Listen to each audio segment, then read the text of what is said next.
Olá, pessoal! Sejam bem-vindos ao nosso encontro Pensamento Solto. Hoje tenho dois convidados que dispensa apresentações, mas merece muito ser celebrados, porque os dois contribuíram e contribuem imensamente para a cultura em Goiás. A primeira é Marisley Espíndola Brasileiro, que tem mais de 40 livros publicados, é presidente da Academia Goianiense de Letras, professora na Faculdade de Medicina e Enfermagem e publicou agora recentemente um livro que está sendo assim um divisor de águas na história dos textos, das publicações dos livros em Goiás, porque tem uma pegada completamente diferente, que é um livro interativo, O Poder das Memórias. Um livro que vale a pena ser lido, ruminado, é um livro que você interage com ele, você revisita suas próprias memórias e hoje falaremos disso. Seja muito bem-vinda, Marisley, é uma honra estar com você. Muito obrigada, doutora Ana Kelly Souto, que prazer estar aqui com você, com essa figura maravilhosa, de energia linda, muito obrigada. Falar sobre livros então aqui com o nosso companheiro, aqui, parceiro aqui de Academia Goianiense de Letras, né, Mauri? Que bom, que alegria. Vai ser fantástico. É uma honra. Marisley tem um currículo assim invejável, de graduação, de 2 doutorados na área da saúde, na área das ciências da religião. Então, é uma pessoa que transita pela literatura, pelas ciências duras, né, Marisley? E é raro essa formação dessa maneira, porque ou você tem uma enorme formação na área de literatura, mas já não tem um olhar da ciência, né? E você transita de forma magnífica. E foi um desafio, porque eu fiz os 2 doutorados ao mesmo tempo, casada, e com os filhos, 2 filhos na adolescência e trabalhando em 3 lugares. Então, isso só isso aí já rende muita discussão. E tenho um outro convidado que esse é sinônimo de dramaturgia, é o nosso ator, sabe? Se eu tiver que destacar um ator, assim, de densidade, de um ator verdadeiro em Goiás, quem? Só poderia estar falando de Mauri de Castro, né? Que agora se tornou ainda imortal. Ele é membro da Academia Goiana de Letras, tem vários livros publicados, é dramaturgo, é poeta, é ator. E eu fui pesquisar um pouquinho mais, Mauri, sobre a sua vida e eu descobri umas coisas assim inusitadas. Mauri já foi jogador de futebol profissional do Anápolis. Que isso, Mauri? Seja bem-vindo. Obrigado. Estar no meio de 2 doutoras é sinal de que hoje eu vou aprender muito, né? E é uma felicidade muito grande falar sobre literatura, falar sobre arte, né? Eu quero só acrescentar aqui, eu sou da Academia Goianiense também. Da Academia Goianiense e da Academia Goiana. Uhum. Então, é um prazer, assim, nossa, é muito grande. Hoje, meu dia começou iluminado. Iluminado está o meu dia com a presença de vocês. E outra coisa, você também foi seminarista. Então, você foi seminarista, jogador de futebol. Que mais você foi? Eu fui primeiro em Graxate, né, na minha Pires do Rio. Depois eu eu fui para o seminário e eu queria ser padre franciscano. E depois saí do seminário direto para o exército, porque eu quis. Pro exército. Eu quis servir o exército. E todo mundo ficava assim, você é louco? O sargento falava, você é louco, tá todo mundo querendo ir embora, você quer servir? Eu falei, quero, por favor, me arruma uma vaga aí. Quem quer ir embora? Todo mundo queria.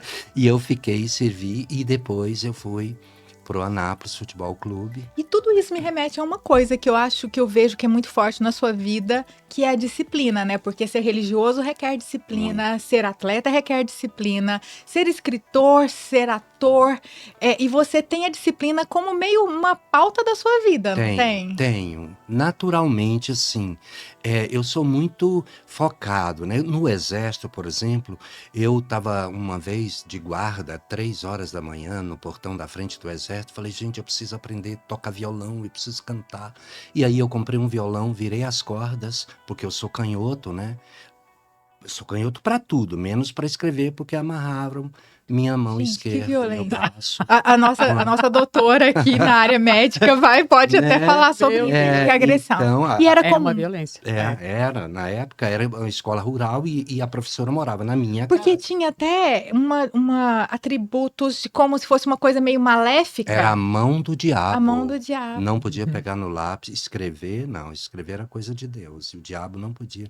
Então amarrava mesmo, meu braço, né? E eu passava a manhã inteira com o braço amarrado para não pegar no lápis com a mão esquerda. E agora você escreve E com as aí eu duas. virei o Você violão, escreve agora com aprendi as 3 duas? notas, fiz uma música e comecei a aprender sozinho, toco sozinho, componho, enfim, né?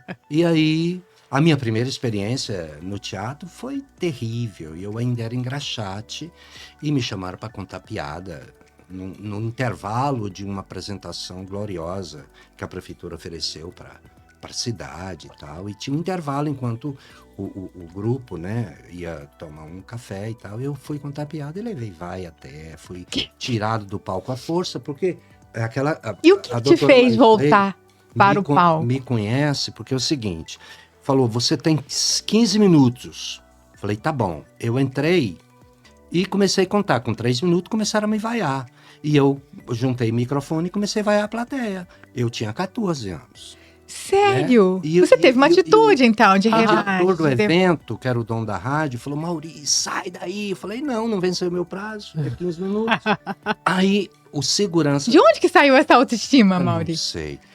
O segurança entrou em cena, me Pra te pegou arrancar. pela cintura, porque eu era magrinho, Aham. e me tirou do palco. Foi o aplaudiu Pronto. de pé. Ah, então volta. Não, o cara, né? Aplaudiu de pé a entrada do Ter segurança. E aplaudiu ter retirado você. E me tirou do cinema e me jogou no meio da rua.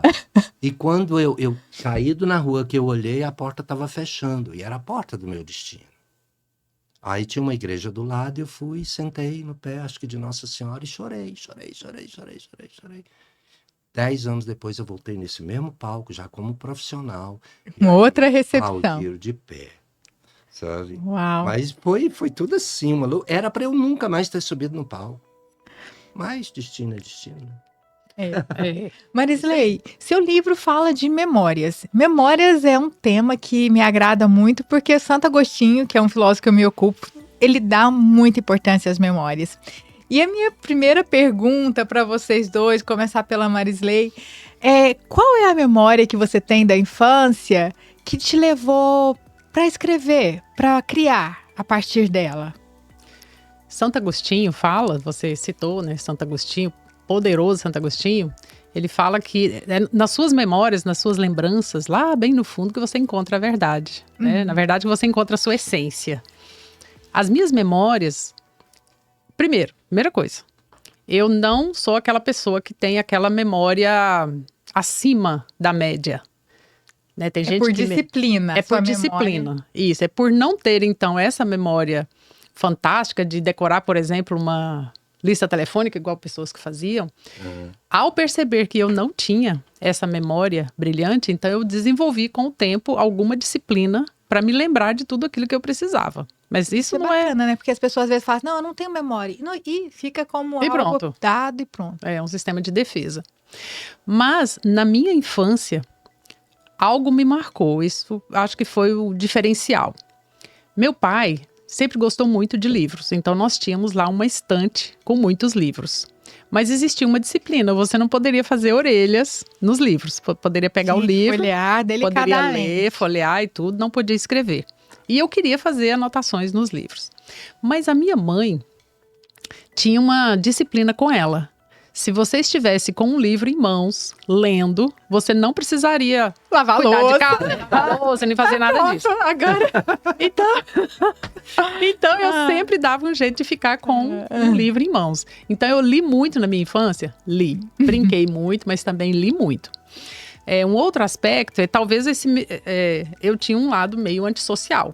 Aliás, acho que ainda tem um pouco.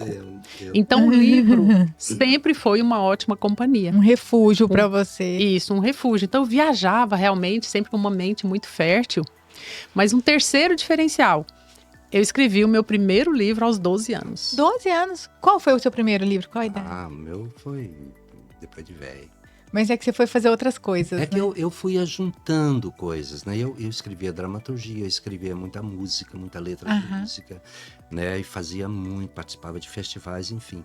Então, a poesia veio primeiro, embora alguns não considerem a letra da música como literatura, É. né? Uhum. Tem uma- É. Mas, enfim, né? E o que me impulsionou para a leitura foi o seminário.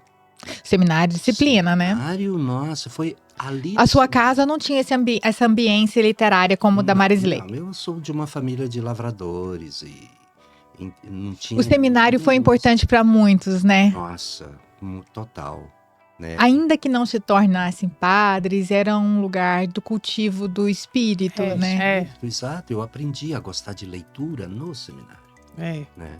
Então. E do Porque teatro, antes, porque não, o teatro o tem tudo a ver teatro- também, né? O teatro, aí sim. Já encenou a Paixão de Cristo no seminário? Demais. No seminário, não. Não. E agora, recentemente, eu fiz várias Paixões de Cristo, né? Com o Padre Luiz, né? O que faleceu agora recentemente?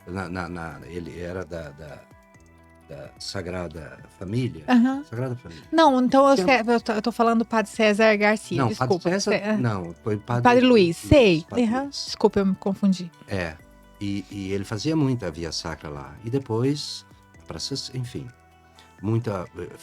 dirigia algumas também. Mas tudo foi ali no seminário, né? Esse gosto pela literatura. O que o seminário tem é uma metodologia de leitura, né? Então É. existe um cronograma e as leituras. E os tempos, né? tempos. Agora você trabalha, agora você reza, agora você. Exatamente. A gente estudava uma média de 8 a 10 horas por dia, né? É. Então, Como que a gente consegue isso fora desse Não, sistema? é Não consegue, verdade. né? Marisley, você é presidente da Academia Goianiense de Letras e tem muito contato com escritores, jovens escritores goianos, Mauri também, evidentemente. Hoje existe uma tendência de você não identificar muito pela escrita de onde é aquele autor, né? Um autor pode ser goiano e escrever uma coisa sobre, sei lá, Austrália. Agora mesmo estava conversando com o Mauri sobre o filme que ele acabou de filmar, onde parte da história se passa no Alasca e foi gravada aqui em Goiânia, né? Aparecida de Goiânia. Eu imagino o esforço para isso, na minha cabeça é impossível. Mas, por outro lado, vocês são 2 escritores goianos. O que vocês veem de goianidade que marca a sua escrita, a sua temática, a sua abordagem? Tem um aspecto assim ou não? Existem 2 fatores importantes a esse respeito. O primeiro deles é que as pessoas evitam escrever sobre o seu tempo e os seus contemporâneos. Por exemplo, nesse livro, O Poder das Memórias, eu falo das minhas memórias, eu cito pessoas conhecidas minhas, familiares meus, mas eu não coloco nomes. Uhum. Eu coloquei inicialmente, aí fui falar com a pessoa, falei, Ela ficou... melhor não, né? Mas deixa aí a história, que a história é importante. E muitas vezes, para evitar isso, as pessoas escrevem colocando outros nomes. Uhum. A enxada, por exemplo, é isso. A gente sabe de quem que é a história, né? Uhum. E isso não é bom. Por quê? Qual é o livro mais lido do mundo? A Bíblia. A Bíblia. De que trata o Novo Testamento? Mateus, Marcos, Lucas e João, inicialmente, ou Atos. De pessoas que relataram a vida de uma pessoa especial lá na sua aldeia, ali na Galileia, na Judéia, cotidianos. Então, tinha uma pessoa assim, o Cristo que fez tudo isso. Então, escrever sobre, como José Saramago fala, né? Escreva sobre a sua aldeia, né? E ela ganhará o mundo. Isso é importante, mas existe esse risco. E hoje processo, né? Ainda. E ainda processo, ainda tem essa questão. Um outro aspecto é que nessa tentativa de falar sobre, por exemplo, meu livro, que eu escrevi, né, na adolescência, Madeleine no Passado em Paris. Então, eu tinha visões de que eu estava em Paris. E você, na época, nunca tinha estado lá. Nunca tinha estado. Então, a primeira versão, eu escrevia frases em francês sem nunca ter lido francês, sem nunca ter falado francês, nada em francês. Olha só. Isso aí é uma outra história, é outro podcast. É outro podcast. Até sofri por isso, né? Queimei o livro, porque a irmã da igreja falou queima o livro e eu queimei realmente. Imagina que foi uma coisa meio psicografada, sobrenatural. Mas eu, né, de família evangélica, à época não tinha essa noção e tudo. Aí depois conheci Emídio, né, que ele me estimulou a reescrever e tudo. Pronto, reescrevi o livro, lancei e tudo mais. Mas ali há também personagens do meu cotidiano. Então, escrever sobre o seu tempo, sobre as pessoas que você convive, exige muita coragem, exige uma habilidade muito grande, mas nós precisamos escrever sobre isso. E o outro aspecto, bem resumidamente, é que, conversando com adolescentes recentemente, numa roda de conversas, até sobre livros que poderiam entrar no novo vestibular da UFG, a frase que eu escutei foi: mas esses livros aqui são muito chatos. Sim. Então, acaba que você precisa escrever sobre fantasias, né? Então, talvez eles preferem, assim, algo... vou citar Harry Potter aqui, mas sem fazer nenhuma... Não nem nada. Fantasias, a princesa desastrada que acontece no mundo paralelo. Então, eu fui para casa pensando assim, ok, podemos escrever sobre a nossa goianidade, mas sem ser aquela escrita, vou usar o termo que ele usou, chata. Né? Podemos sim associar isso à fantasia para que haja uma leitura maior. Eu fiquei muito triste e estou muito revoltada com aquela pesquisa, né, sobre que Goiás lê pouco. Que Goiás lê pouco. Como nós temos o maior IDEB do Brasil. Então, quem lê pouco? Não são as crianças e os adolescentes, são os adultos. Por metodologia também dá que se ver como foi feita essa pesquisa, né? Sim, tô indo atrás dessa pesquisa. Qual o método utilizado? Foi randomizado? Não foi? E tem também a questão da discriminação, né? Quando fala, não, é escritor goiano. Eu me lembro que uma vez o Alceu Valença ganhou um prêmio no Festival Nacional de Música Regional. Ele subiu para receber, mas disse: regional, não. Música brasileira feita no Recife. Se for partir pro regional, Tom Jobim é regional. Porque só fala sobre o Rio de Janeiro. Aí Rio de Janeiro não é regional? Então, ele foi maravilhoso. Foi maravilhoso. É exatamente isso. Não é porque você é um escritor goiano, e mesmo que fale da sua goianidade, não é por isso. Guimarães Rosa, né, também falou sobre o sertão mineiro e nem por isso ele é regional, ele é universal. A tentativa de diminuir, né? Então, hoje lá na Academia Goianiense nós falamos assim, a literatura brasileira produzida em Goiânia. Exatamente. Mas precisamos sim de mais goianidade, porque a nossa cultura aqui, o povo goianiense é um povo gentil, é um povo educado, é um povo sim que traz, em reunião recente, né, com o secretário de Cultura, a questão do sertanejo. Bom, antes que um cantor sertanejo cante uma música, é necessário que essa música tenha sido uma composição. Sim. O poema, a poesia, a linguagem, aquela estrutura, aquela história que é contada na interface daquela música sertaneja, ela é também a nossa história, mesmo que seja uma história triste, de um amor não correspondido. Mas isso é arte, isso é cultura, e nós temos que aprender a valorizar isso. E não somente a enxada ou o grão, isso é a nossa cultura, né? Não podemos transformar uma cultura de São Paulo ou do Rio e dizer que essa é a nossa. Não é. Né? Nós vamos ficar com essa síndrome do impostor aí por quanto tempo? Isso é Goiânia. Somos nós e temos que valorizar e dar brilho a isso. Exatamente, eu concordo.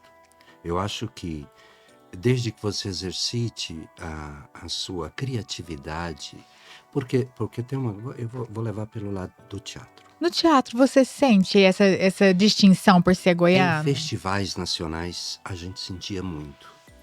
Tanto que teve épocas em que nos festivais gaúcho não se misturava com os grupos de Goiânia por Nordeste, porque a gente se sentia sub-raça, porque eles só reuniam entre os paranaenses, catarinenses, Sim. Rio, São Paulo, e quando chegava o grupo goiano, você sentia uma resistência quase que material, sabe? Quase que uma parede. Na academia, nas universidades, em congressos, eu sinto isso. Porque Essa acha distinção. que você é menor por ser, né? Só que aí a gente faturava melhor ator, melhor. Teve uma época em que a gente saiu com uma peça chamada Eta Goiás. Eu estava até no Rio trabalhando com Flávio Miliaccio na TV Cultura nessa época e voltei por causa dessa peça. Terminou o seriado e eu voltei para essa peça e a gente ganhava todos os festivais, tudo. Tanto que em São Paulo eles criaram, o jurado criou um prêmio especial para o Hugo Zorzetti, que era o autor e diretor da peça, como o melhor comediógrafo vivo do Brasil. Isso, pessoal da USP, sabe? Então, eu acho... E falando sobre Goiás. Eta Goiás, a gente falava de nós com relação ao resto do Brasil. O comportamento né?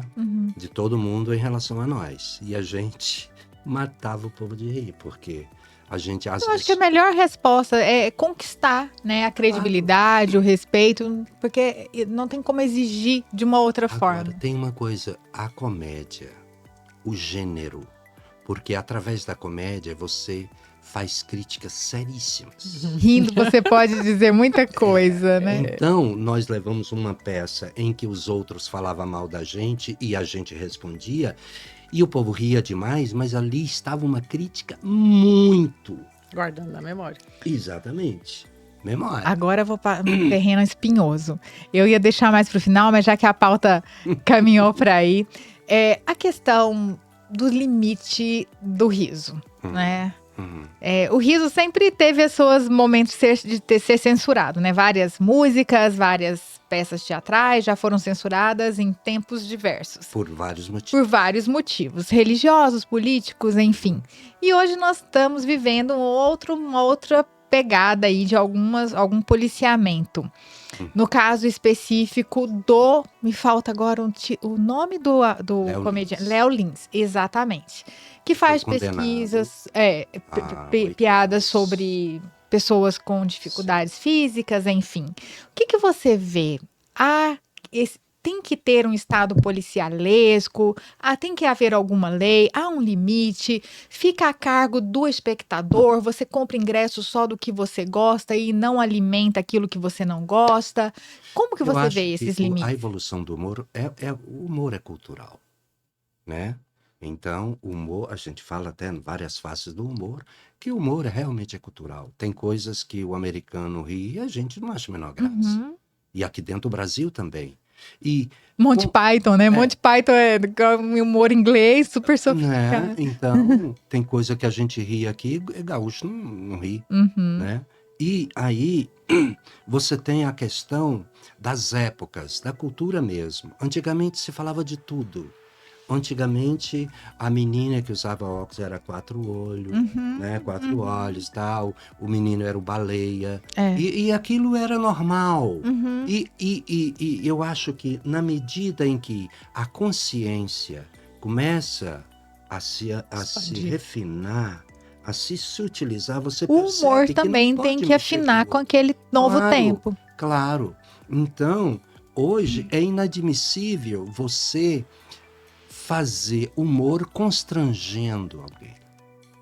Eu acho que o limite do humor é isso. E eu acho que aí sai a genialidade, porque é muito fácil você fazer um humor apelando exclusivamente para uma violência de linguagem, para uma questão da sexualidade. Agora, quero ver fazer humor com massa cinzenta, com intelecto, porque aí é mais difícil. Porque aí você onde separa os grandes. Vamos separar aí Ari Toledo, que falava rasgado, e Juca Chaves. Juca tinha piada que você tinha que pensar para entender. né? Então, tanto que uma frase genial sobre humor que eu acho é dele. O humor é a ginástica da inteligência. Que eu acho fantástico, né? Então, o humor evoluiu para um estado que você pode. É perfeito. O Vira e Mexe, quando eu criei o Vira e Mexe, dentro de eu e Jorge, dentro de um espetáculo teatral sobre antropofagia, do Oswald de Andrade, a gente chocou, a gente impactou o Brasil.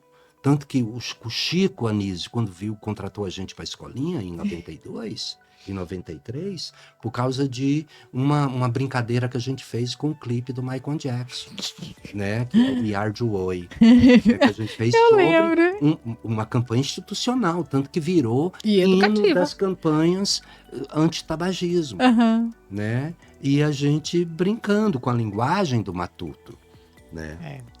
Então eu acho que o humor tem isso. Você pode fazer humor inteligente, ainda cabe.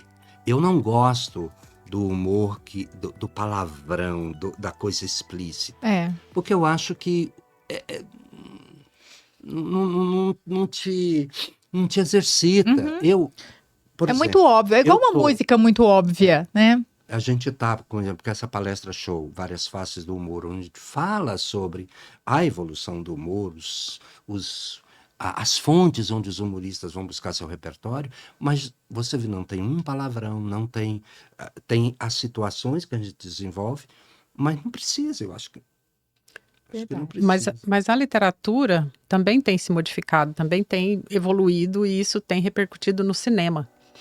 Então, percebam que no passado, quando existia um filme, então uma busca ao tesouro, o final feliz era o inimigo morrer e o mocinho encontrar o tesouro. Hoje, você já percebe o inimigo, o mal, o sem conhecimento, aquele que faz maldades, ele vai se transformando, se ressignificando com o tempo. Não é um maniqueísmo bem aqui, o mal aqui. Os personagens são mais complexos e transitam, né? Isso. Então, assim, aquela coisa do mocinho, do bandido, do romance, isso tem se modificado para uma consciência um pouco mais ampla e assim mais respeito. somos nós, ninguém é bonzinho o tempo todo, né? Exato. E às vezes é a história bíblica do rei Davi. Ele é um homem bom ou é um homem mau? Ele é um homem bom e é um homem mau. Sim. E como às vezes, nós temos luz e sombra. E às vezes encontrar o tesouro não é um tesouro material, é o desenvolvimento de uma virtude, por exemplo, que faltava. Então, isso tem... que se nós prestarmos atenção, vamos perceber essa evolução. Então, se antes o bullying era engraçado, hoje já não é. Não é.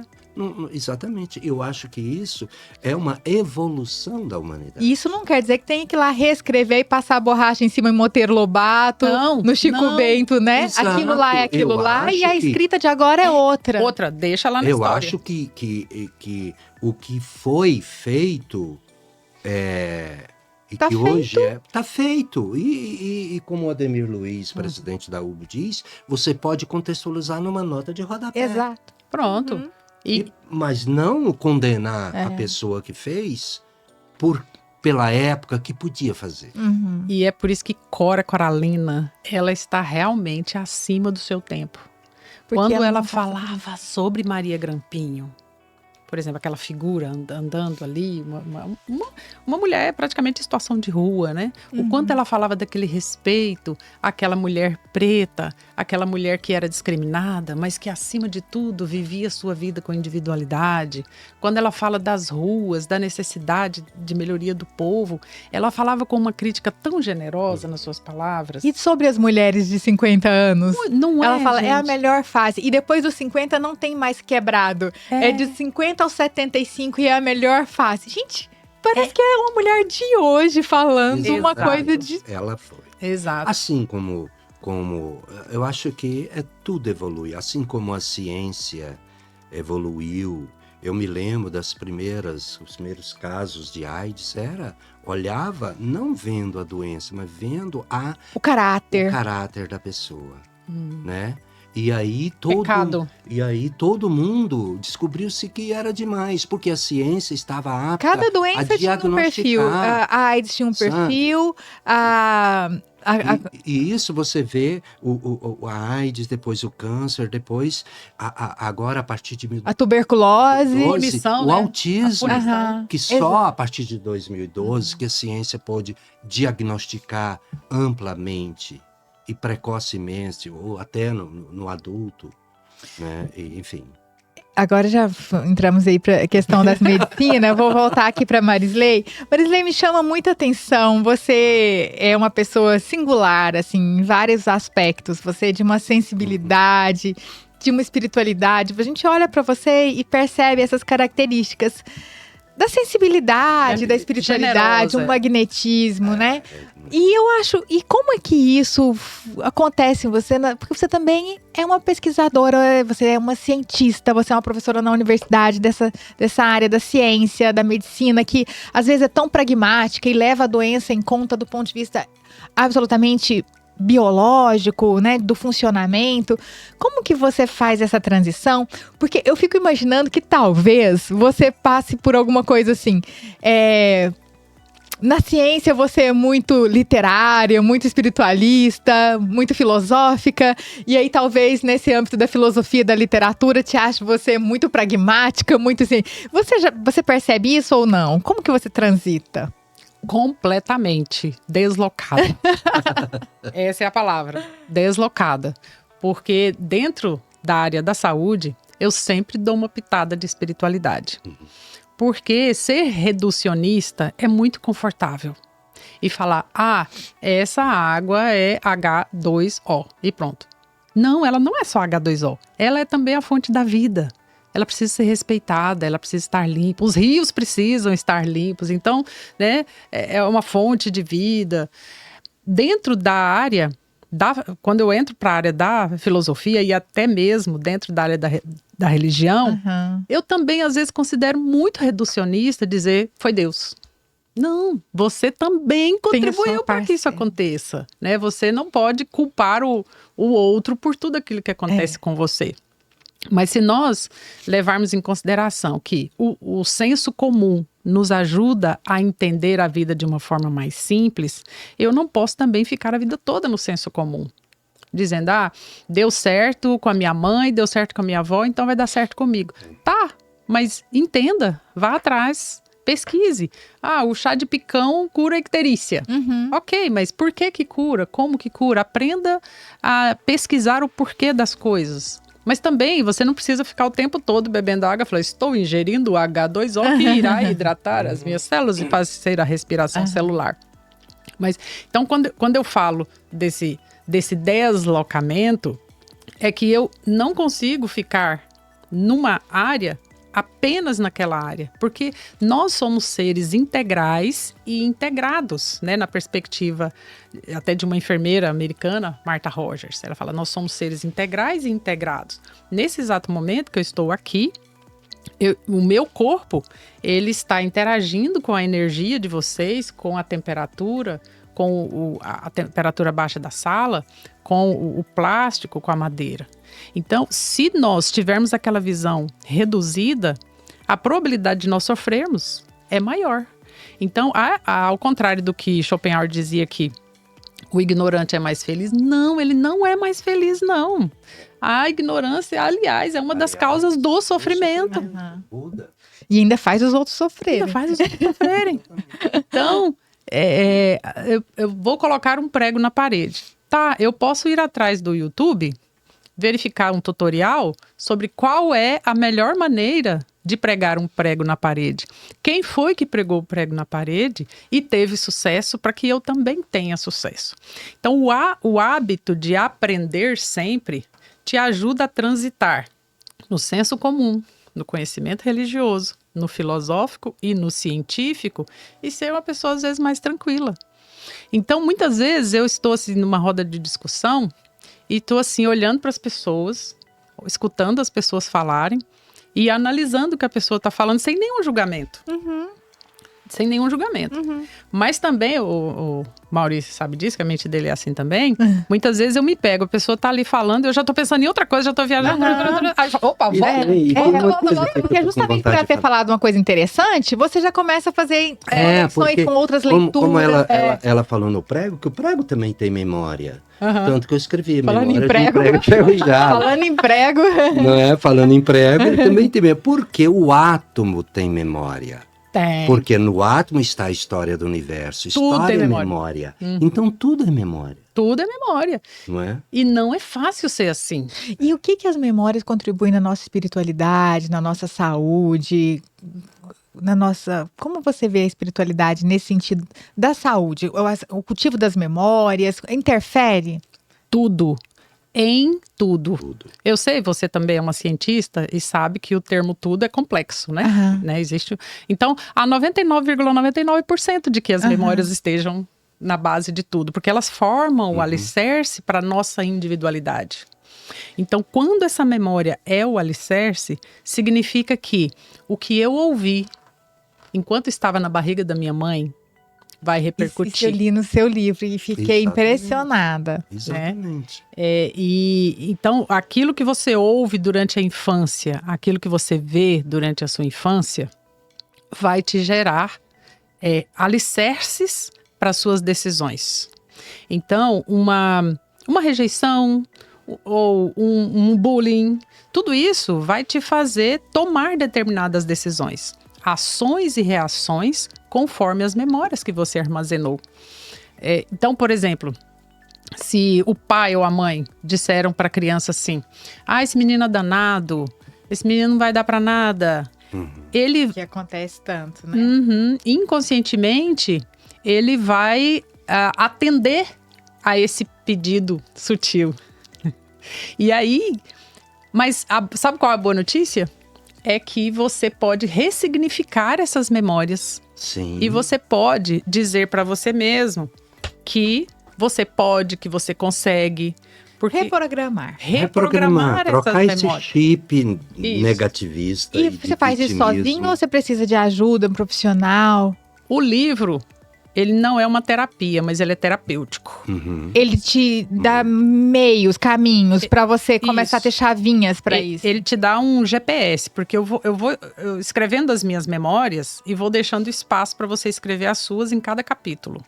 Mas é claro que se você fizer uma terapia, vai te ajudar de forma muito mais rápida, Onde que compra o livro, Marisley? Ele está nas principais livrarias, mas ele está também na Amazon, o livro físico. Ele não está em e-book ou mas não em tem PDF. como, porque ele é um livro de que tem que escrever, né? Então não E faz você sentido viu como você é que ele comprar tá. ele em PDF. Ele é uma cartilha, na verdade. Ele é um material de um curso que eu fazia com os meus alunos, numa extensão. E foi amadurecendo. E fui amadurecendo. Então, hoje a pessoa consegue fazer isso de forma sozinha. Mas o que existe de mais interessante no poder das memórias é que a partir do momento que você toma consciência de que uma informação do passado, verdadeira ou falsa... Porque não importa, né? Desde o cérebro não sabe se é verdadeira ou falsa. Isso no seu livro eu fiquei impressionada. Se você mentir pro cérebro, ele acredita. Um bicho tão inteligente, meio burro, né?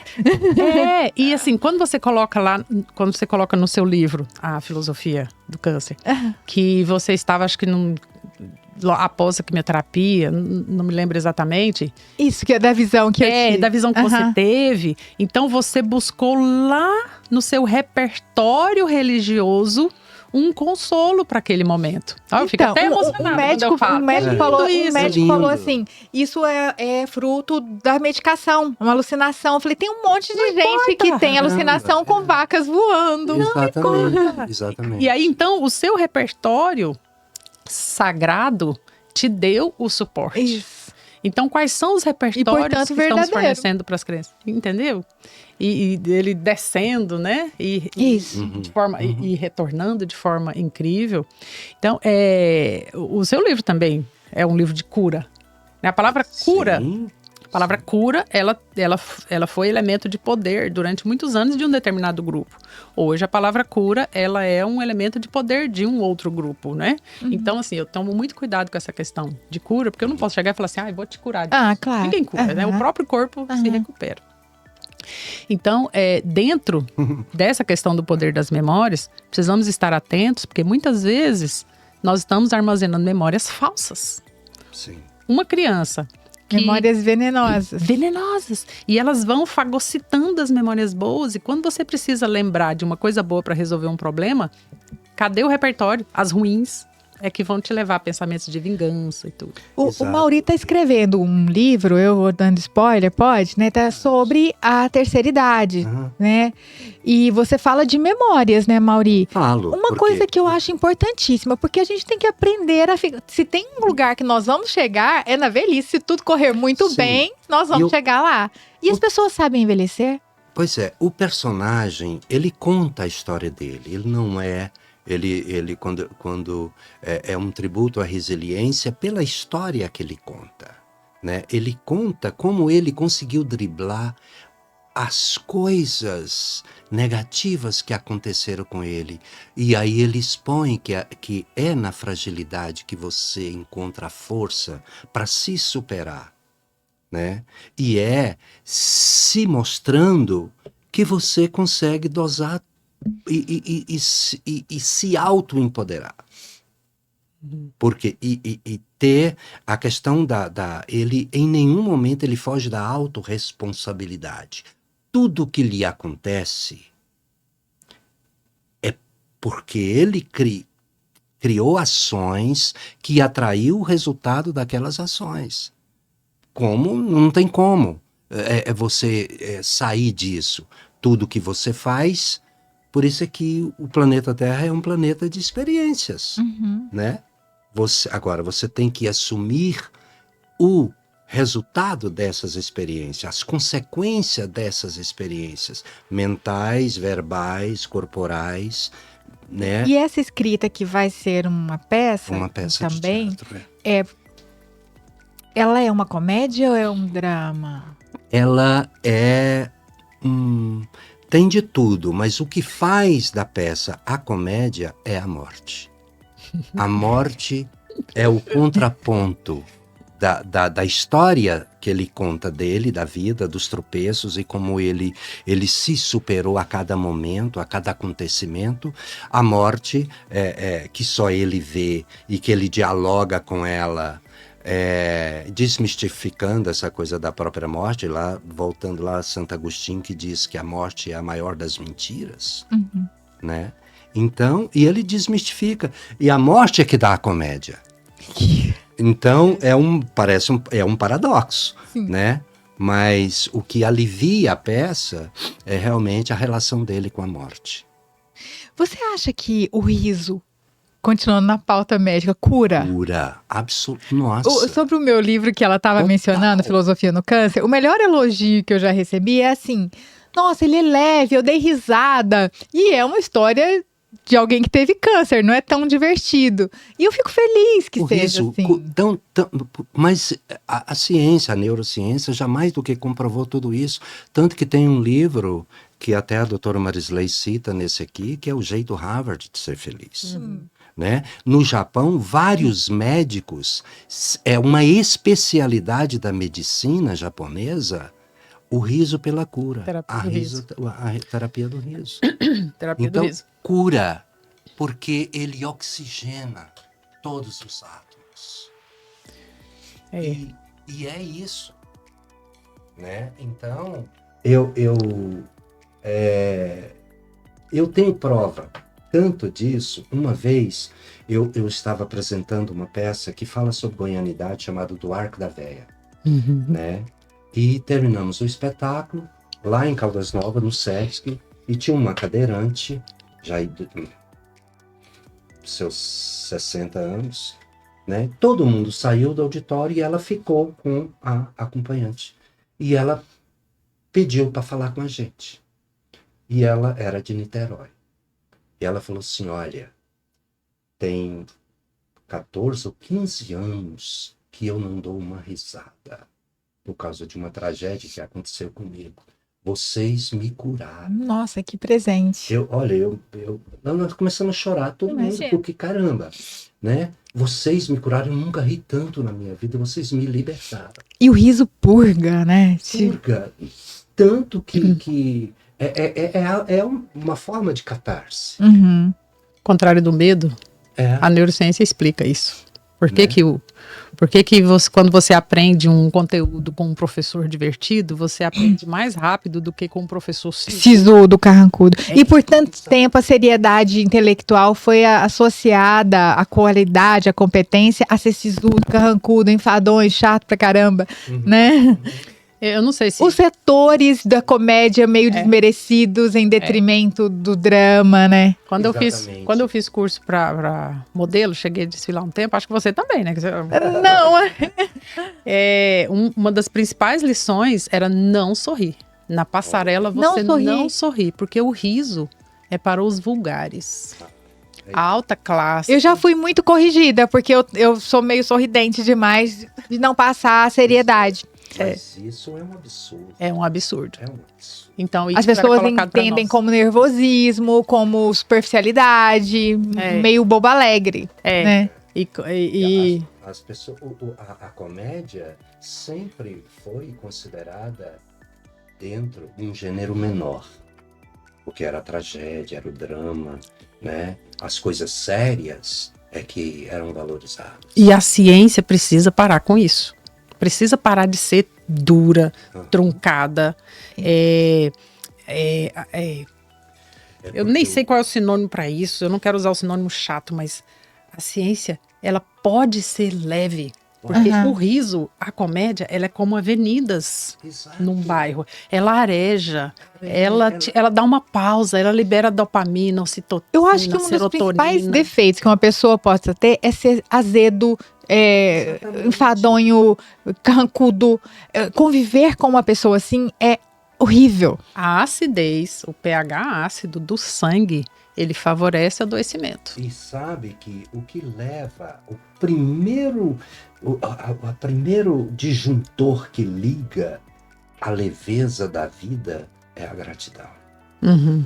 A gratidão te faz uma pessoa feliz. E humildade junto, porque você não se Sim. leva tão a sério. Eu sou bom demais. Como é que isso foi? Aconteceu com você porque somos todos feitos do mesmo barro, dos mesmos defeitos. Porque- Então ria disso. Exato. E sabe, então a gratidão é o grande acionador da felicidade. Boas memórias. Boas memórias. Boas memórias. memórias. Quando você é Exatamente. grato, você está resgatando as suas boas memórias. Ó, então tive esse período difícil aqui, mas graças a Deus. Ou então, ai, que bom que ontem foi bom e amanhã será melhor.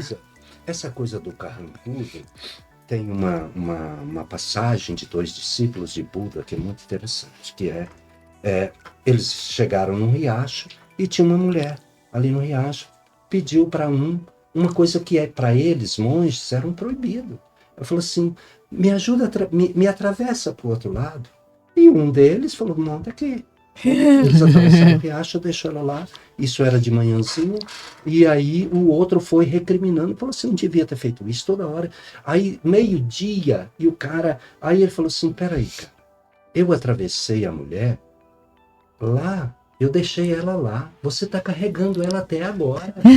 E eu tô feliz porque fiz dei um auxílio para uma pessoa. E você está triste, você está amargo, porque você está carregando. Por quê? Então, Exato. quando você carrega, por isso que o perdão vale muito mais para quem perdoa do que para o outro. Sim. É para quem perdoa. Porque vai perdoar. Porque você O que tira aquele significa peso. dizer que perdoa? Só pra você. Então, gratidão e perdão são as duas alavancas para a pessoa ser feliz e próspera. Outro dia uma pessoa mais idosa foi ao médico e me lamentou o seguinte, que lá tava vários outros idosos, todos acompanhados por filhos, por outras pessoas, e ela tinha ido sozinha. Eu falei, gente, que bacana, você saiu sozinha da sua casa, pegou seu carro, entrou no carro, foi dirigindo, entrou sozinha, né? Olha que coisa maravilhosa, enquanto outras pessoas têm que ser apoiadas. Então, se depende da perspectiva, se você quiser ver esse copo sujo e vazio, Exato, vai estar lá assim. Meio Exatamente. cheio, meio vazio.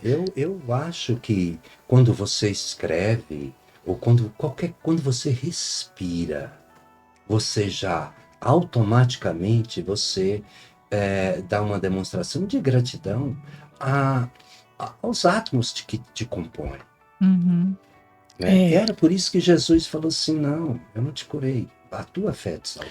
A tua fé te cura. Uhum. É você que ao sim. vir... É a responsabilidade que a nós falávamos, né? de dentro para fora é que faz com que você alcance uma coisa positiva ou negativa. Mas na área da saúde, por exemplo, uma das principais características dos alunos, né, eu tenho vivência com medicina e enfermagem. Uhum. Já no segundo, terceiro período, eles já vão rindo menos. Olha. Já vão se tornando mais sisudos. Por quê? Porque nós trabalhamos com a dor do outro. Imagine você internado com dor, infecção no hospital e a enfermeira passa gargalhando no corredor. É verdade?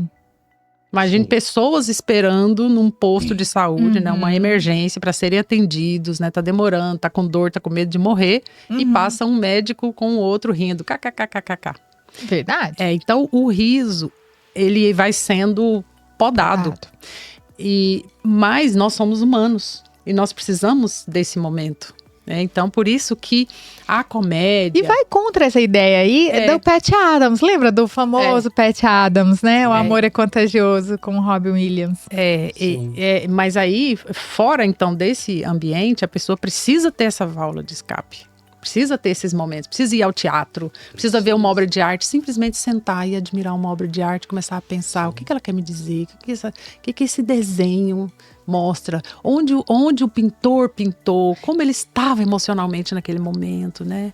E o teatro, a literatura, agora em específico o teatro, ele educa, né? Ele nos faz ver vidas que nós não veríamos, não viveríamos fora do teatro. Isso. E o teatro, falar de memória, é assim... O teatro só existe naquele exato momento e depois ele fica onde? Na memória. Mas sabe por que o teatro é impactante e é melhor do que uma palestra? Porque o palestrante conta, o teatro mostra. E o que você vê real te fiz... Não, basta ver que a gente esquece muito menos uma peça teatral que você assistiu do que uma palestra. Quando eu fiz... Já sou palestrante há um tempo, mas pensando em aperfeiçoar a técnica, eu aprendi que se no decorrer da sua palestra você fizer uma teatralização de tempos a cada 10 minutos... já fixa. Já prende um pouco a atenção das pessoas. Mas eu vou falar uma coisa. Eu não tenho essa veia cômica. Eu não conseguia, né? Não conseguia até um certo tempo. Você foi cultivando isso. No meio da palestra, fazer com que o público desse pelo menos uma risada. Hoje eu já consigo 3. É interessante você cultivar uma virtude que você não tem, né? Eu sou professora, mas eu acho que eu tenho um pouco, assim, essa coisa. Eu sempre dei as aulas meio de forma teatral. Assim, eu dou aula de filosofia, eu sempre fui meio teatral. Fazia as vozes dos filósofos. E o teatro acho que tá um pouco na vida de todo mundo, caso você queira, né? O teatro não está dentro das 7 artes, porque o teatro é uma arte que contém as outras. Todas. Né? Vamos pegar aí o cinema, tira o cinema. Mas o teatro, ele tem a arquitetura, ele tem a escultura dentro dele, que tem o cenário e tal. A música. Ele tem a música, a pintura, ele tem a literatura. A literatura? Nossa, ele tem tudo. Todas as outras artes Todas. aqui nele. Né? Então, é muito interessante. E essa questão de mostrar o personagem, não falar, se eu chegar e falar assim, olha, o cara tem 95 anos, ele passou por muita dificuldade, uma vez lá no palco aconteceu isso com ele esqueceu o texto, isso é uma coisa. Agora, se o personagem conta, mostra a agonia que ele ficou, porque na medida em que você informa verbalmente, você informa emocionalmente, porque o teatro aí que tá legal. O que eu gosto de explicar é o seguinte: teatro, antes de ser arte, é comunicação. Então, o que nós atores fazemos é nos refinar. Às vezes, mais do que um curso de oratória, é fazer um curso de teatro. Inclusive de projeção energética. Porque se o ator falar uma coisa que não for verdade para o personagem e ele não conseguir projetar essa energia, a plateia não é afetada, não acredita. Tanto que eu digo que o ator é um advogado de defesa do personagem. E o público é o jurado. Então, você tem que mostrar para o público que o personagem fez tal coisa, porque era aquilo que ele tinha que fazer, pela história dele.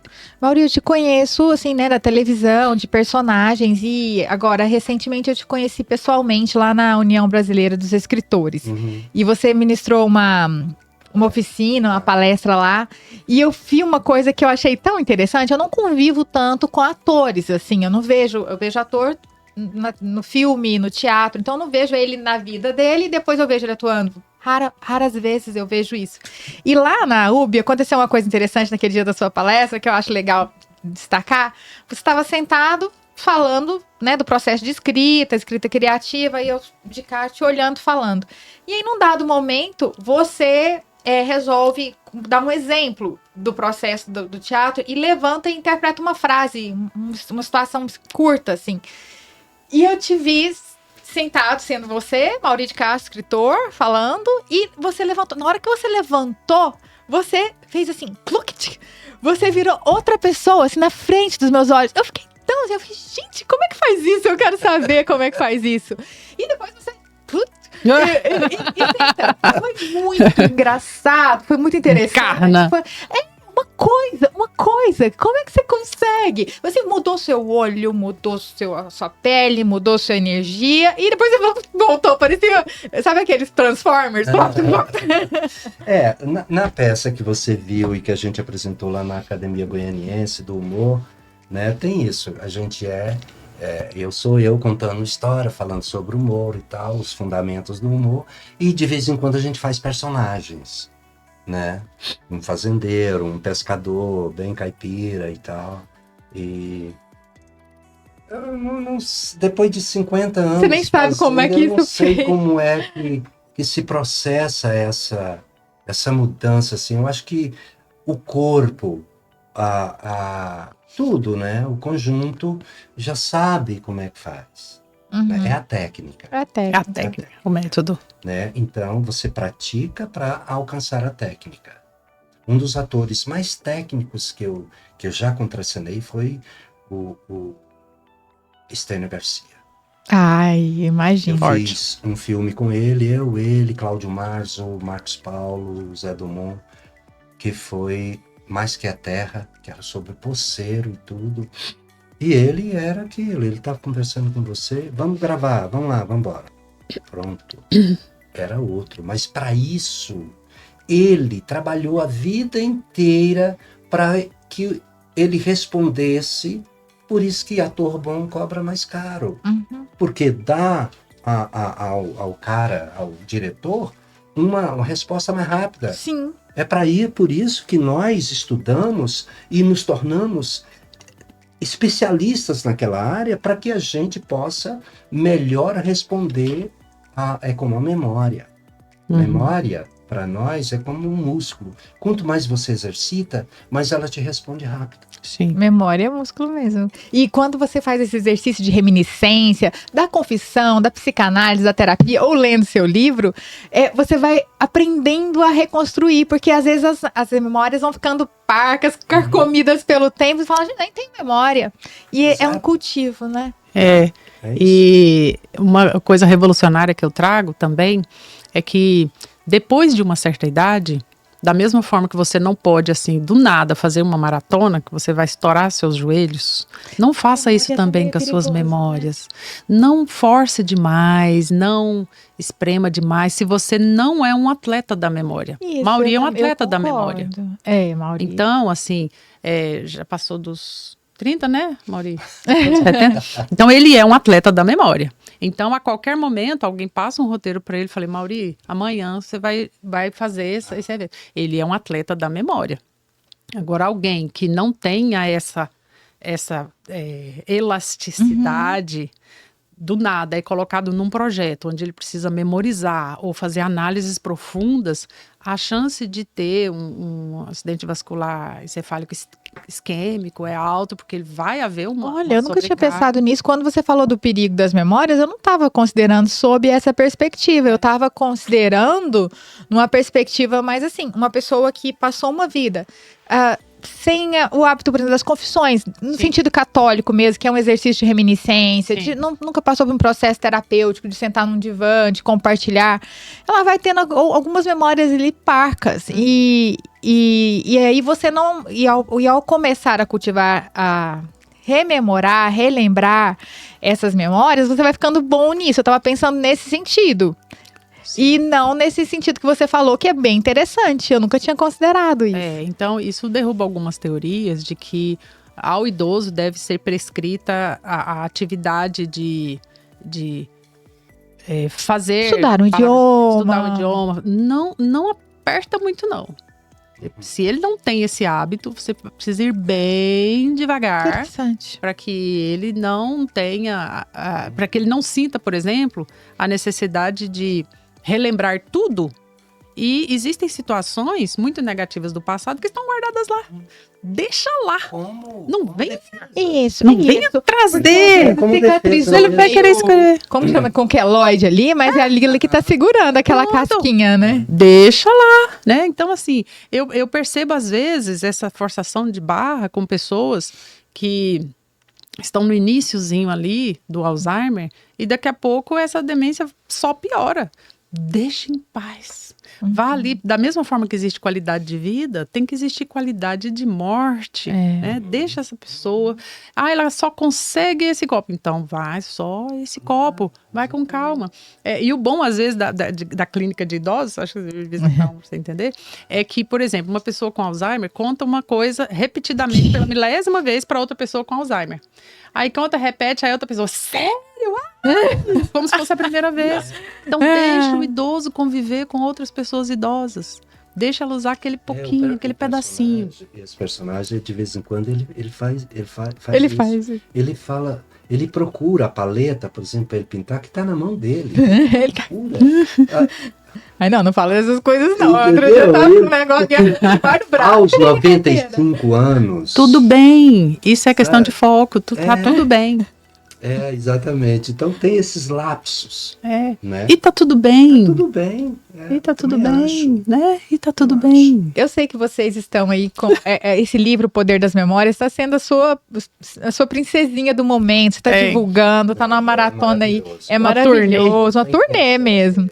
Muito bacana. Mas, excetuando ele, que você teria, assim, que está sendo, assim, seu livro de agora, um autor que você leu recente, uma dica de leitura, ou alguma coisa que você esteja lendo ou leu recentemente que você gostou? Você teria uma dica para quem nos ouve agora? Porque, né, afinal de contas, você é presidente da Academia Goianiense de Letras, tem um critério, um sarrafo lá em cima. Tem. Tirando, claro, os livros. Os clássicos. Os clássicos, né, dos membros da Academia Goianiense de Letras também, né, que são escritores, assim, maravilhosos. E, então, temos Mauri, temos Aidenor, temos Geraldo Coelho Vaz, temos Jô Sampaio, né, temos Beth. E são escritores que escrevem, utilizam a literatura brasileira para trazer essa escrita em Goiânia. Eu recomendo que leiam esses autores. Eu esqueci um aí, por favor, me perdoe. Emídio também lançou recentemente o Tratado dos Evangelhos. Emídio Brasileiro, Tratado dos Evangelhos. Levou quase 20 anos escrevendo, então recomendo essa leitura também, né? Não só por ser esposa, mas também porque é um livro que não é para você sentar e ler, não. Sei. É para você ir lendo aos poucos. É para um projeto. Eu tenho um hábito de, quando eu pego um livro sobre um assunto, eu pego 3 ou 4 sobre o mesmo assunto e vou lendo esses livros sobre o mesmo assunto. Olha que interessante. Até o comparativo. Então eu vou pegando sobre os mesmos assuntos. Então eu estava lendo recentemente a respeito da matemática. Por quê? Porque é uma limitação minha. Não tem... né? Eu sempre fui melhor em língua portuguesa do que em matemática. Então, com o livro eu parei de dizer que eu sou ruim em matemática. Eu sou melhor em língua portuguesa do que em matemática. Mais um livro que me chamou a atenção e que Eu ainda não terminei de ler, mas é um livro que eu recomendo, Mulheres que Andam com Lobos. Sim, eu conheço esse livro, já li alguns capítulos, que também não é um livro para pegar e ler de capa a Não. capa, né? É um livro para você ir... Então, o que mais me chamou a atenção é a forma como a escritora escreve. E eu me senti pequenina. Eu me senti quase analfabeta lendo o livro dela, porque a forma como ela escreve, como ela compõe um parágrafo, a riqueza, me dá a sensação de que ela escreveu o parágrafo e depois foi em um dicionário de sinônimos para poder inserir ali elementos novos. E é uma coisa que eu fiz no meu segundo romance, que é A Joia da Galileia, que eu coloquei lá ao amanhecer, em vez de escrever ao amanhecer, eu coloquei no Delbar do milênio. Então, assim, é uma coisa que o escritor tem, mas que eu já havia parado de fazer isso. Uhum. E ela traz uma riqueza nessa linguagem. Então, a minha recomendação Mulheres que correm com lobos. Mulheres que Correm com Lobos. Minha neta está começando a ler agora O Mundo de Sofia. Recomendo Deus na adolescência. Uhum. Não obrigue a adolescente a ler, não. Deixa os livros lá. Ela vai lendo. E ela te vê lendo, ela também vai ficar curiosa, né? Eu falo, não adianta falar, tem que ler, vai ler, leia você. Eu levo na livraria e vou olhar meus livros e falo assim, você tem direito a escolher 2 livros. E ela anda tudo aquilo e pega os livros que ela quer. Então o livro precisa ser divertido, precisa ser prazeroso. Esse livro Mulheres que Correm com Lobos já tem um tempo que eu conheci e as partes que eu li, nós lemos em um grupo de mulheres. Nós fazíamos uma roda e líamos juntas e pensávamos juntas. Foi bem legal. Que delícia. Tem um clube. Eu participo de um clube, ele é inclusive internacional. Existem pessoas de vários países nesse clube. É um clube de leituras que começou com irmãs, mulheres evangélicas, que selecionavam livros para além da Bíblia. Só que era assim, uma doutora não sei das quantas, a outra com pós-doutorado não sei o que, e aí me convidaram para participar desse clube. E era assim, uma análise de determinados livros, uma análise tão profunda, tão fantástica, mas tudo com o universo feminino. Então, enquanto uma estava explicando um livro, era um livro por vez, a outra estava lá na cozinha, só ouvindo, fazendo a janta. Ai, que legal! Enquanto a outra estava lá fazendo a janta e a colega lá dos Estados Unidos explicando o capítulo do livro, a outra estava lá, gente, eu vou desligar o som aqui porque agora eu vou amamentar. Então, assim, cada mulher dentro do seu tempo, universo, né? Então, assim... Mas participando todas juntas. Participando todas juntas. Então, a leitura, ela não precisa ser algo tenso, obrigatório. Gostou do livro? Leia. Não gostou? Feche, larga lá. Não é o seu tempo. Essa dica sobre os autores goianos, eu confesso a minha mediocridade aqui, que eu não lia muito. Eu lia a enxada, essa coisa do vestibular, que todo mundo leu na escola. Mas os autores contemporâneos, eu não conhecia.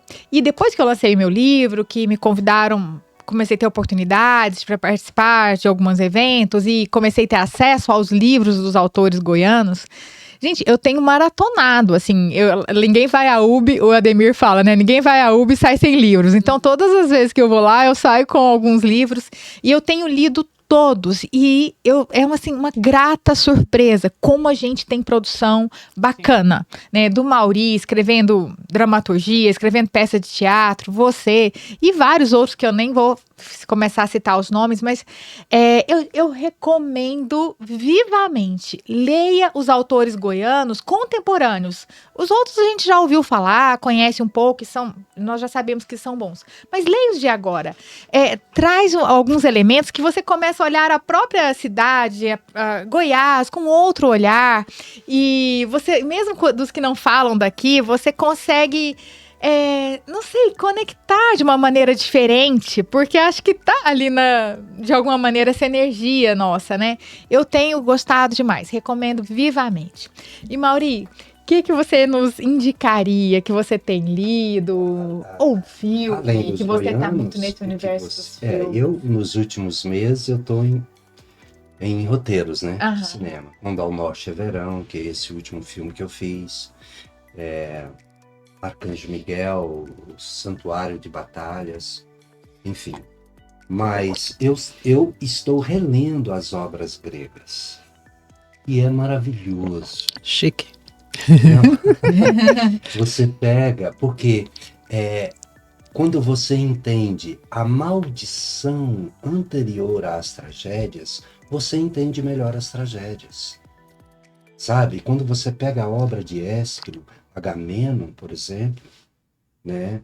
Que conta a história da Guerra de Troia, tal, a ida para Troia, quando você pega aquela obra que, para o Goethe, é a obra-prima das obras-primas, o Agamenon, e você sabe o que aconteceu antes, por que acontecem as tragédias. A tragédia de Édipo, por quê? Qual é a causa daquela A tragédia? inexorabilidade do Tem destino. a maldição anterior a isso. Né? No caso do Édipo, tem a maldição chama as labidácidas, né? Que é porque o pai do Édipo se apaixonou pelo filho e eles tiveram um caso, era um atleta de Olimpíadas e tal. Depois o cara com medo, que o pai descobre que ele tinha um caso com o Laio, e o filho suicida, e aí o cara bota uma maldição, o Lábadaco, em toda a família do Laio, e por isso aí vem, de Laio vem quem? Édipo, e aí toda a trilogia, né? Enfim, é maravilhoso, e eu acho que ali tá todo arquétipo, né? Uhum. E falar dos arquétipos é importante, né? Porque os Exato. arquétipos Porque isso, né? Eles são eternos. Exato. Por exemplo, Aristóteles vai criar o conceito de catarse por causa das tragédias. E aí a frase maravilhosa dele: teatro tem o poder de libertação. Isso é Aristóteles. Né? E aí, porque ele viu o efeito que o teatro tinha. E olha que o teatro de Epidauro, só o teatro de Epidauro, cabia 14 mil pessoas. Pois Quando a gente estava filmando o E Tronco, sempre teve financiamento, né? É bom lembrar que isso era uma coisa com dinheiro. era Porque sempre precisou de dinheiro para fazer. Quando a gente fazia o Tronco, Antônio Fagundes estava me contando que ele teve lá na Grécia, no Teatro de Epidauro, né, que era construído ao pé da montanha. Então a montanha fazia quase que uma espécie de concha acústica. E ele pediu para alguém ir lá no palco falar alguma coisa, e ele sentou na última arquibancada. E o cara falou normal, e ele disse que ouviu tudo. Cara. Olha só. Sabe? Então, e aí envolve arquitetura, aquilo nós estávamos falando. Cara, nós estamos falando de 500 anos antes de Cristo. É incrível. Né? Então, tudo ali. Então, ali tá todos. Onde que Jung e o próprio Freud vai buscar? Né? No Édipo, na Eletra. Né? Legal você resgatar esses primórdios aí que tá junto com a filosofia, né? Tá junto com a nossa poesia, porque a poesia épica, poesia lírica, né? Tá ali. Ali é o começo dessa. É a fonte dessa. Séculos depois, qual seria? Se fala muito em mulher, mas quem é mulher? Qual a importância de mulher no teatro? No teatro? Toda, depois de Medeia, tudo. O que muda, assim? Muda o seguinte, porque na época grega, dos primeiros textos, nós vamos ter um cara que vai falar da relação de Deus e homem, que é o Ésquilo. Aí Sófocles vem e coloca um intermediário, que é o oráculo. E vem o Eurípides para falar do social. Aí ele vai falar da mulher como mulher. Medeia é uma loucura, mas você precisa conhecer o mito de Medeia para poder entender por que ela reagiu daquele jeito. Quem era essa Medeia? Quem era essa sacerdotisa? Onde o Jason com os argonautas vai encontrar, entendeu? Quem é? Porque isso é que é legal. Se você não entender o anterior, a causa, você vai entender só o que está ali no texto. Quando entendimento raso. Né? Quando eu escrevi A Guardiã da Basílica, eu entendi que muitas mudanças que aconteceram, né, a separação entre Oriente e Ocidente, logo após aquele cristianismo primitivo, tudo foi em função da mulher. Porque um grupo queria continuar mantendo, abre aspas, Maria como a figura mais importante, porque ela, em Éfeso ali, reorganizou toda a papelada de Paulo e tudo. E um outro grupo não aceitava de jeito nenhum que a mulher fosse uma figura de ícone mais importante, né? Então, toda essa perseguição gerou um rompimento, né? E aí, a igreja católica e tudo, acho que o pessoal que gosta de estudar, né? Então, até os freis capuchinhos me ajudaram com bastante material. Então, quando a mulher é colocada na figura, ela passa a ser o centro, mas não o centro de destaque, sim o centro da base. Por quê? Tinha que vestir. Então não tinha mulher no teatro, o homem se vestia de mulher e pronto. Opa, e pode? Sim, pode. Exatamente. Mas a grande revolução foi feita por mulher. Porque quando elas enfrentaram isso, por exemplo, se você pega a criadora do teatro Kabuki, que é o teatro popular japonês, a Okuni, ela revolucionou a própria, a Sokolova, que está lá na palestra, aquela russa que formou através do teatro camponês, ela alfabetizou todas as mulheres de 35 aldeias, e ela era a grande pedagoga. As mulheres que revolucionaram. Eu acho que, por que Deus é Deus e não fonte criadora? Porque foi o homem que determinou quem era quem. Por isso Deus é masculino. Senão seria outra palavra. Não é? Então, a mulher sempre foi massacrada pelo poder masculino. Né? Por que eram consideradas as bruxas? Porque ela tinha entendimento que confrontava aquele entendimento pequeno da igreja. Não teve que caçar os bruxos, né? Não teve que caçar as bruxas. Só as bruxas. Interessante. Por que o teatro foi proibido pela igreja da Idade Média? Porque os atores e as atrizes tinham conhecimento de ervas e fazia curas através das ervas. Me lembrei de uma piadinha agora, contar a piada perto do Maurício. É muito. Só coragem. No Éden, né? A Eva chega para Deus e diz assim: olha, eu fui feita da costela, eu tenho que ter alguma submissão a ele? Ele diz: não tem que ter nenhuma submissão, por isso você foi feita da costela, mas que esse tema fique sempre entre nós duas. Olha. Não, exatamente. Sabe? Então, você, a fonte criadora, cara, quem é que cria? Quem é que gesta? Quem é que dá vida? E por que lá atrás foi um homem? No doutorado em Ciências da Religião, tinha uma disciplina que falava sobre o sagrado feminino. E eu aprendi muito. Com a Carolina. E aí teve um momento que nós tínhamos que cada um fazer um seminário, né, sobre um tema. E teve uma colega que falou das deusas, né, das figuras que foram encontradas, né, da mulher com seios fartos e tudo, né, em posição de parto. E o quanto até um determinado tempo, essas deusas, né, conectadas com a natureza, era que a Lilith, né, que era o que comandava o sagrado dos clãs e dos grupos. Mas era tudo tão monopolizado, o que está acima da terra é feminino, o que está na terra é feminino. Então isso não foi dando muito certo. Então assim, se a terra, a natureza o criado é o feminino, eu preciso de uma figura masculina para contraposição, para dar o equilíbrio. Né? Então o Deus, a terra, a natureza. Então, juntando os dois, eu tenho o equilíbrio e eu entro em harmonia. Por isso, o Cristo traz o Deus como o pai, né? E não como a mãe. Então, quando a gente entende isso, dá uma calma. Dá uma tranquilidade. Lá tá tudo certo. Não existe um Senhor. Não existe. Pessoa Emílio sem Marisley sem Emílio, não tem graça. Positivo sem o negativo, não tem como. Né? O feminino, não há uma importância maior de um sobre não. Mas um devido cuidado. E isso a literatura tem seu quinhão de responsabilidade. Né? Então, eu li, né, nos contos de fadas, e por isso que eu recontei os contos de fadas para minha filha. Nos contos de fadas temos lá as meninas, né, as princesas que precisam anular o seu lado bruxa, sábia demais. Então, ela estará adormecida para a sociedade enquanto ela não tiver um príncipe. Opa, a mulher ela não é um ser incompleto. ela pode muito bem passar a vida toda solteira e contribuir para a sua sociedade, contribuir de diversas maneiras. Então isso gera uma dor às vezes. Eu não tenho um homem, então eu não sou um ser Nossa, completo. essa pauta rende, viu? Essa pauta.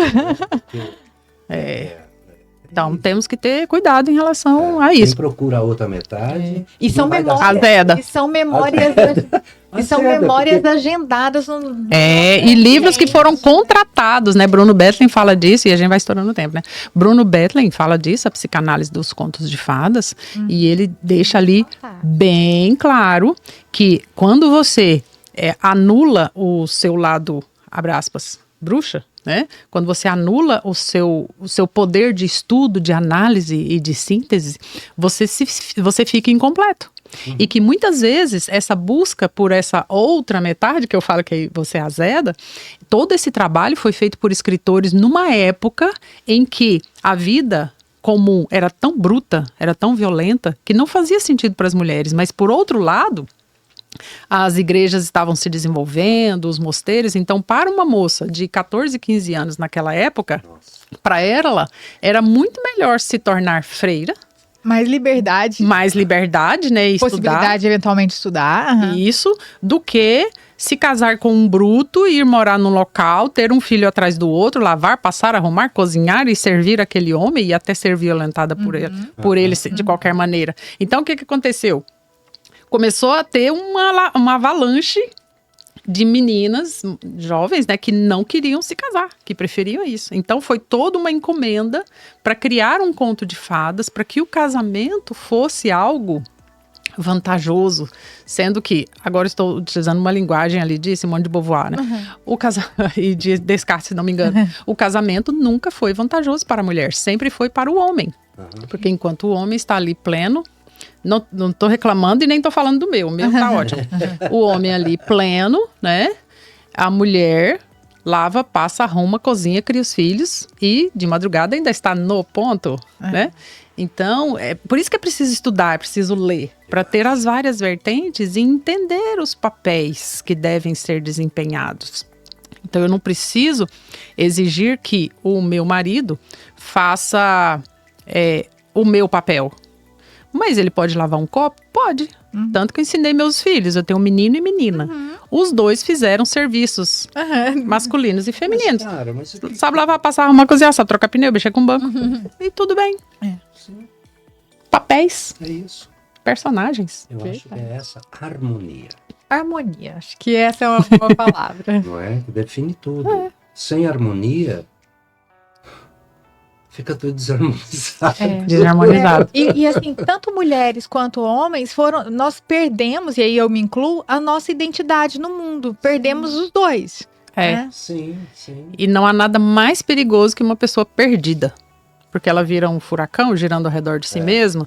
E o furacão atrai tudo que está ao seu redor, joga para cima e depois quebra Uma tudo. ênfase muito grande na racionalidade pura, né? E vamos caminhando para o final do nosso encontro, Pensamento Solto. Este encontro precisaríamos de horas, porque são dois grandes, gigantes, Marisley Muito bom. e Espíndola Brasileiro, Mauri de Castro. Muito obrigada por estarem aqui no nosso podcast Pensamento Solto. Olá. A canequinha mais desejada de Ah, todos esse- os podcasts. Ah, isso aqui é para nós. É pra nós. presente. Ah, Essa é minha. presente. Exato. Ah, maravilha. Pensamento Solto. E eu quero agora que vocês deixem contato, rede social, o trabalho que vocês estão desenvolvendo. Deixem uma mensagem para quem nos acompanha aqui no Pensamento Solto com a Ana Kelly Solto. Ana Kelly, doutora Ana Kelly, Mauri, que... A hora voou, gente. Eu nem vi passando. Voa, né? voa. Ficaríamos o tempo todo aqui conversando. Minhas redes sociais, meu Instagram, DRA Marisley, tudo com I, DRA de doutora Marisley, tudo com I. Tem outras redes aí, mas a que eu mais Usa. mais uso é essa. O Poder das Memórias está nas livrarias e está também na Amazon. Recomendo vivamente. Não é? O livro é grátis, mas o autógrafo é R$50. né? E quero deixar aqui, Ana, uma mensagem dizendo que esses canais de reflexão, eles não só possibilitam a quem assiste ter uma visão e nos conhecer um pouco, mas também nos ajuda a ressignificar as nossas memórias. Essas reflexões, todas elas, nos fazem chegar à nossa identidade, juntamente com o outro. Uhum. Então, mesmo para você que nos assiste, faça isso. Napoleão Hill dizia assim, que você pode conversar com especialistas mesmo não estando com os especialistas ao seu lado. Faça o seu próprio podcast aí em casa, faça com você e depois anote tudo. Assim você vai escrever livros, mas não se esqueça de colocar sempre boas memórias. Ótimo, muito obrigada. Mauri de Castro, Nossa, que tem inúmeros livros. Nós temos aqui só o Anatomia do Caos, mas existem... São quantos livros ao todo, Mauri? São... Nem não, sabe, né, Mauri? Não chego nem a 30. A 30%. 30% não. E o Mauri escreve de uma forma diferente, porque ele é dramaturgo, né? A minha escola de escrita é a dramaturgia. Então é objetividade pura, né? Porque na dramaturgia você só escreve o que é imprescindível. Eu acho meio aforismos, assim, é meio plau. Lapada, assim. Então, e a minha poesia reflete esse exercício de dramaturgia, né? As minhas poesias todas, tirando o prego, reflexões de um prego, memórias do prego enferrujado, né? Que são poemas mais longos. Geralmente os meus poemas são mais curtos. Não sei se porque não consigo desenvolver uma ideia mais longa. Então tá tudo bem. O poder da concisão, né? Requer habilidade. Que poucos têm. Uhum. Então, mas é isso. Eu acho a minha rede social é o Instagram, Mauri de Castro Poesia. Mauri de Castro Poesia. Isso. E só. E filmes em breve? Filmes em breve. Né? Tem 2... Bom, tem um filme que deve estrear o ano que vem, que eu fiz em 22, com Nuno Leal Maia, e que foi uma produção muito legal, e que ainda falta uma cena para fazer com a atriz principal na região de Toscana, né, na Itália. Então deve ficar para o ano que vem. Sacrifício de Toscana gravar. Mas eu não, é só a atriz principal. Né? E esses 2 que eu terminei agora, que deve sair em setembro e outubro, que é São Miguel Arcanjo, Santuários de Batalhas e Quando ao Norte é Verão. Quando ao Norte é Verão, se trata de um coiote, um cara que manipula outras pessoas com a promessa de levar para os Estados Unidos e tal, aquela coisa toda, e é uma canoa furada. Então são esses 2. E a peça que eu estou montando e que eu estou escrevendo, né, o livro, eu lembrei de um outro título do livro que era Ainda que Nem Tanto, mas Sem Mais Porém. Sem Mais Porém. Ou Fim da Curva. Esse eu quero acompanhar de perto. Esse é um espetáculo que a gente quer fazer na casa das pessoas. Então... Já tem 2 apresentações marcadas. Eu acho que a Rita Francis me falou. A Rita, a estreia vai ser lá na casa da doutora Rita. E eu já fui convidada. Que legal. Então, vai ter que fazer na Academia Goianiense de Letras. Vai fazer lá e fazer na sua casa, se você quiser. Eu quero. Você chama seus convidados.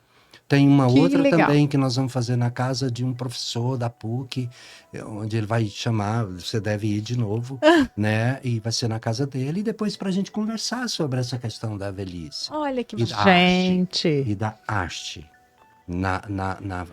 como sustento da vida da pessoa. Né? Então, a arte nos tira da torpeza, né? Do fazer em domicílio. Esse espetáculo. Que inovador, que interessante, né? Que bacana, eu quero participar. Vamos. Sua casa. Sim, com certeza. Me põe na lista. Que bacana. Eu quero ver, a gente retoma agora, né, os ensaios, porque por causa do filme, que o ator também estava no filme, e a gente deve retomar. É uma peça que está sendo montada aqui, e em Bogotá, pelo ator Carlos Araque, né, e vai ser editado agora pela Universidade Nacional de Bogotá, né, o livro. Acho que a peça dele ensina muito mais do que o meu curso sobre saúde do idoso. Não, e temos que aprender a envelhecer. Todos nós, né? né? Gente, muito obrigada. Ai. Eu tô muito feliz, Eu também. honrada com a Nossa, presença eu de também, vocês. demais. Muito obrigada mesmo. Eu fiquei feliz pra caramba. Eu já Obrigada. tava Sejam sempre contando as bem-vindos. horas Né? para esse Eu momento aqui, também, Ana. Obrigada. Maravilha, obrigado, doutora. Obrigada. E, ó, pra encerrar, eu queria que o Mauri encerrasse assim com o vira e mexe. Tem jeito? Com Vira e Mexe, Um mas Vira e pedacinho. Mexe era música. O personagem? Eu eu posso fa- declamar um Pode ser. poema. Pode ser. Ah, meu Não, pode escolher. Pode escolher um personagem, uma piada, não sei. Nossa Senhora. Porque sabe quando você não vai preparado pra coisa? Eu queria que você trouxesse o boné, o Se chapéu. você tivesse falado, eu teria deveria. trazido até o violão pra eu cantar a grande paródia, né? Que levou. Yardio. Então, né? Que é essa paródia. E o que eu faço? Só se eu... Como é que é?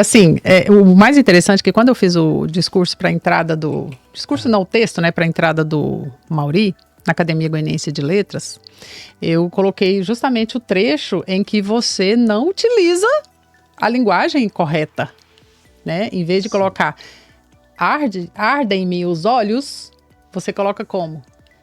O refrão era: me arde o olho, me arde o ouvido, me arde o olho e a fumaça que vem desse trem fedido. Me arde o olho, me arde o ouvido. Você vai fumando e o mundo vai ficando bem mais poluído. Ótimo. Muito obrigada, Mauri. Muito obrigada. E nos despedimos aqui até o próximo episódio no Pensamento Solto. Até lá. Beijo. Se inscrevam, ative o sininho, compartilhe. Eu esqueço de dizer isso. É o protocolo. É o né? protocolo. É o protocolo.